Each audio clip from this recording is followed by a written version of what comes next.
about things under a cozy blanket. Yeah. Tonight's video was inspired by the wonderful Molly, but again, I can't tell you how many times I rip her off. You know. Well, she's so good and honestly kind of an inspiration. Like, I know we don't like to say we're inspirations, but she's inspiring us to make more videos. So that's good. That's good. And tonight we're gonna be talking about what would you call it? Oh God, I don't know. Like talking about independence and like,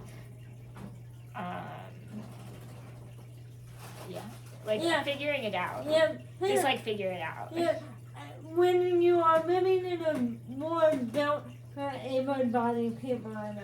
Yeah. And like, what we mean by that is our parents made no option to realize that we were disabled. Like, they literally didn't.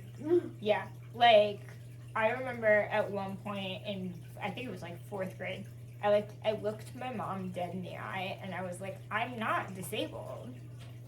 Because when I, like, at that point when I thought of disability, like, I automatically assumed like intellectual and developmental disabilities, like Down syndrome or other, like, you know, more severe, like, cognitive disabilities. And I was like, I'm not that. Like, I'm normal. Like, and for me, like, I feel like everybody in the elementary school is so welcoming to everyone. It doesn't matter what you have.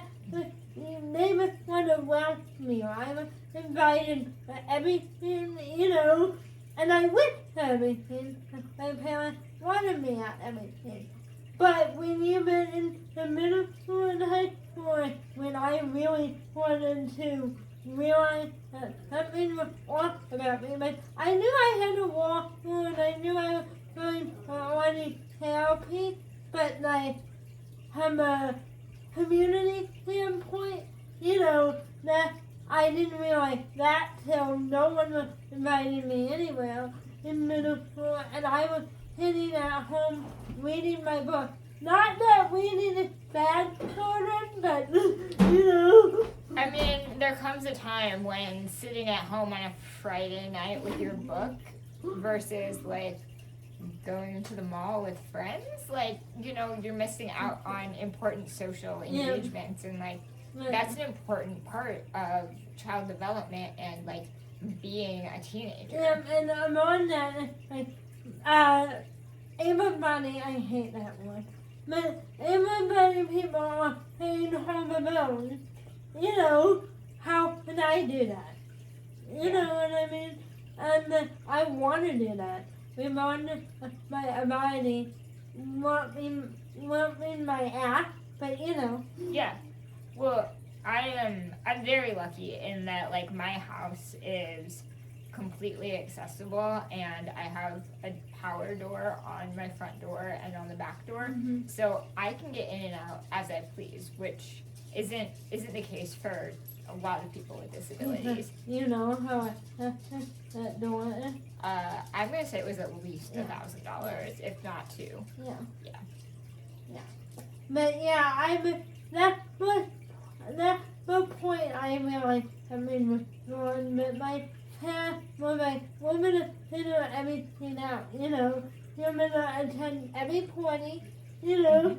Even if it's with your brother, I went a lot of places with my 2 older brothers as I got older because they want their mom. Ooh, not me. Sorry, Mom. I do love you, but you don't want to go to parties with me. Sorry. Yeah. But what else?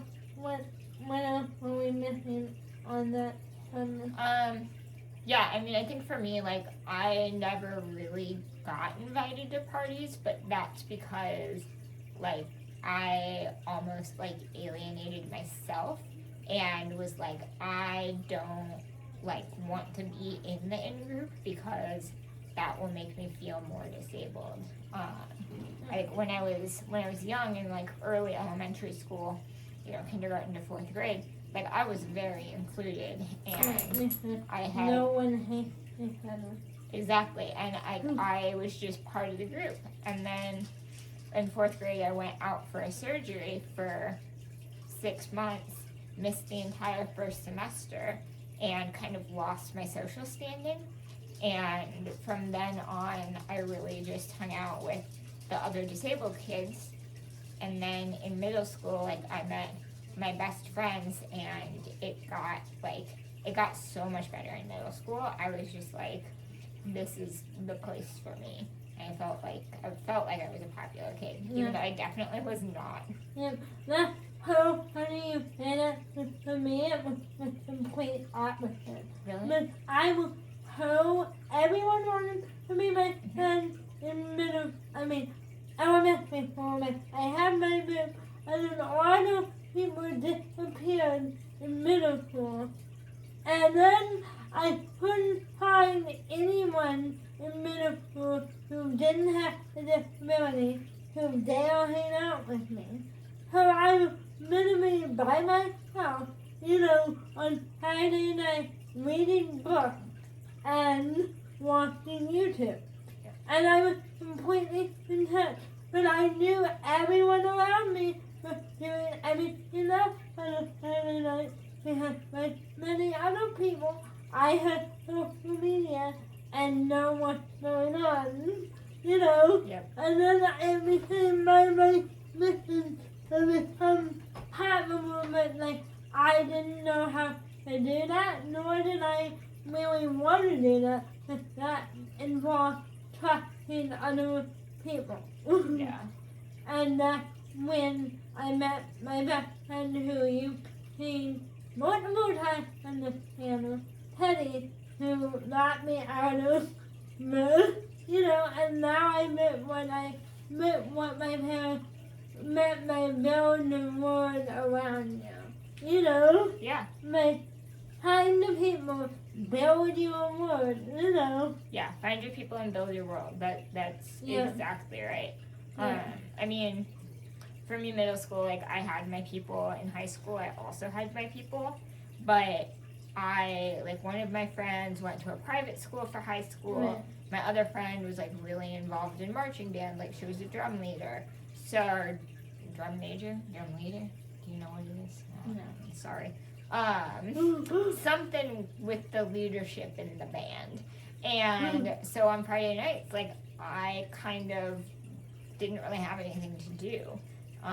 Fortunately, like, a few girls from my church group were also at my school, so I hung out with them a lot, and we would, like, go to the football games, and I had a, like, fake press pass because at the time there was no room on the bleachers in the student section for wheelchairs.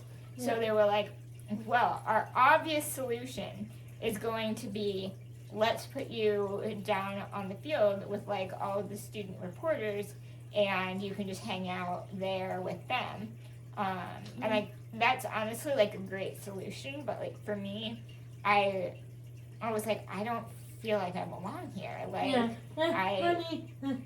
In my senior year, I never went to football match. I hate football match, but they were having senior night, and I really wanted to go in the senior section. So my two older brothers hauled my ass up the hill and brought one of the bleachers there, Oh, yeah. one of the ponies there, and I sat there, and I was there.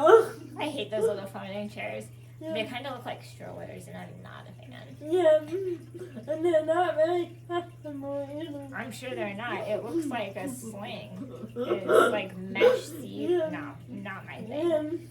I went to Kirkwood, so Friday Night Football was really big, and if you weren't at the game, you were missing out. So I knew I was missing out. Yeah. But noise level and that wasn't my thing at all. Yeah. I mean, it definitely was not my thing either. I just felt like I should go. Be part of the Kirkwood spirit. Go Pioneers. But adulthood and you will eventually be living with your parents some capacity, Yeah. At least for me, that's how it is. Yeah, I mean, that's kind of how it was for me too. Right. As I graduated high school, went to college.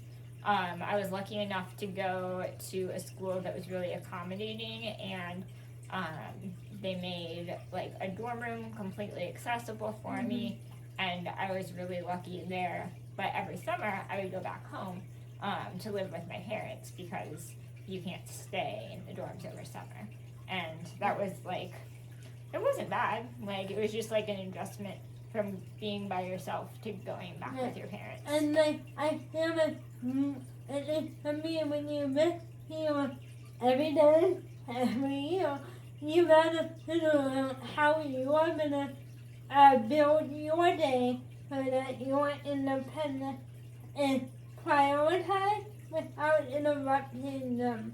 Not that they feel like you interrupt them, they will only help you.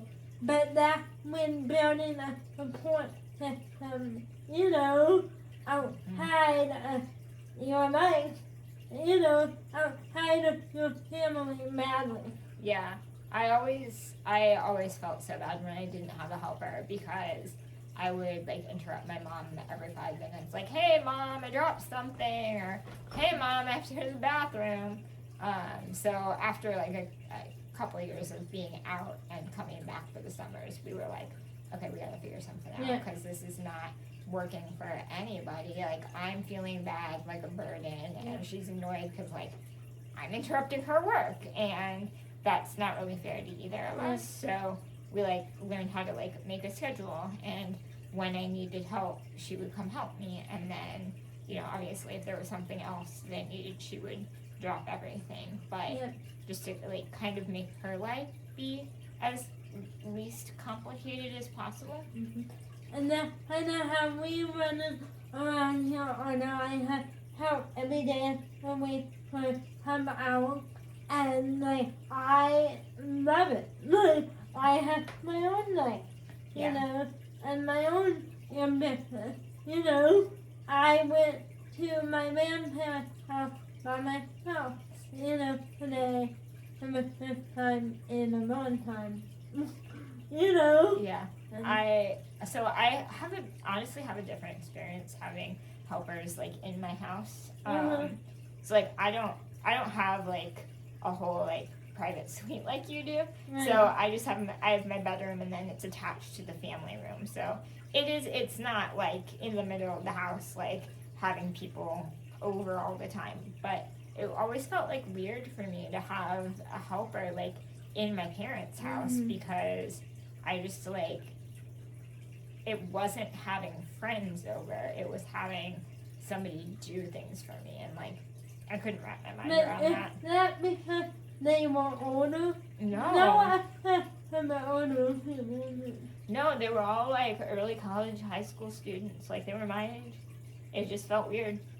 I mean, like, one of my first PCA is basically my older sister. I mean, like, I'm an only child, but she's always been around, and she was like my first PCA because she was someone we knew, we trusted, and we were able to get her on the self-directed at that point. I feel like what you're describing is how my parents feel, having people around. The other day, my mom said, "Oh, you took the phone." Yeah, I did. Yeah. And they never told you to help me. Even my grandparents today, they wanted to help so bad. And we were like, "No, we haven't." Yeah, you were like, no, I'm here. I've got my support staff. I'm independent when I'm with them. Yeah, but I was gonna meet you. It's weird for me to not. It's weird for me to not have them. Yeah. Like, when somebody's out, I have to fill it. Yeah.